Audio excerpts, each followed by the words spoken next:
Terkadang ada juga orang bertaubat, tapi bukan nyesal terhadap dosa yang dia kerjakan, malah puas katanya. Dia ngomong sama teman-temannya, saya dulu zaman muda sudah kenyang judi, kenyang zina, kenyang mabuk-mabukan, sudah puas. Sekarang tinggal benernya saja, saya sudah taubat.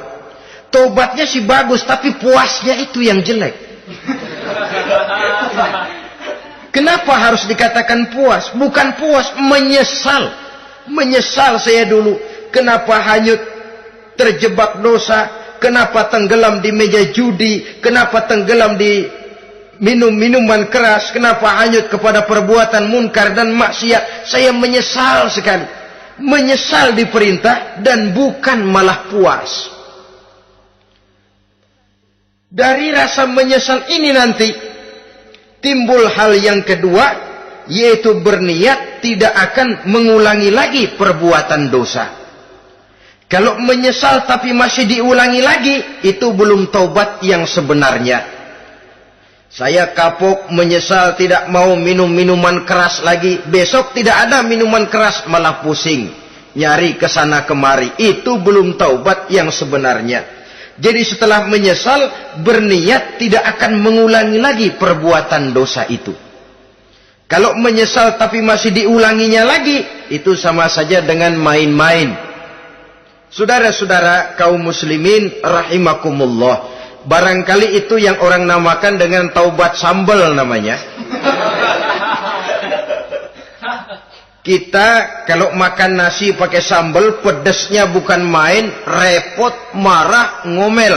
Gila, sambal pedes bukan main, taubat sama sambal. Taubat sama sambal katanya.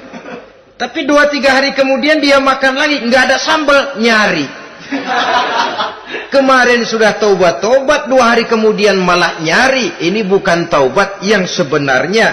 Penyesalannya tidak diiringi dengan berniat untuk tidak mengulangi perbuatan dosa itu selama-lamanya.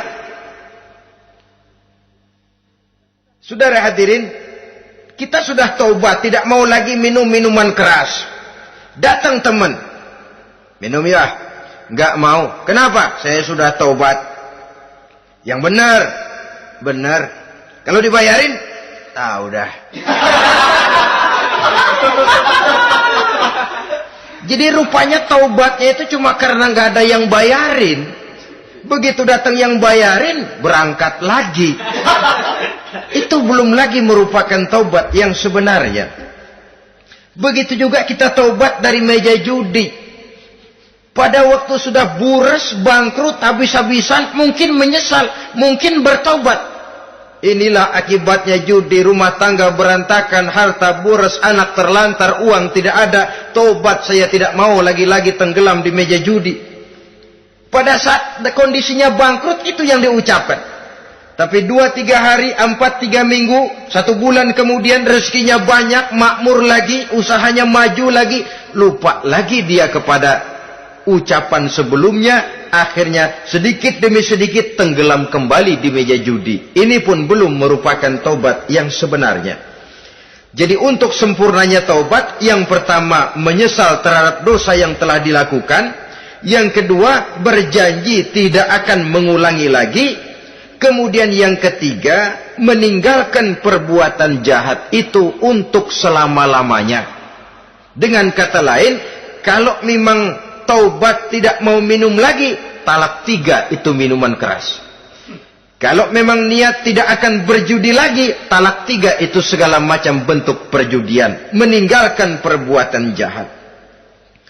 Yang keempat, menunaikan semua fardu dan kewajiban. Sebab barangkali pada saat kita tenggelam dalam dosa, perintah-perintah Allah, jangankan yang sunnah, yang wajib saja sering kita lalaikan. Maka apabila diri telah berniat melaksanakan taubat, maka tunaikan semua kewajiban yang disyariatkan oleh agama kepada kita.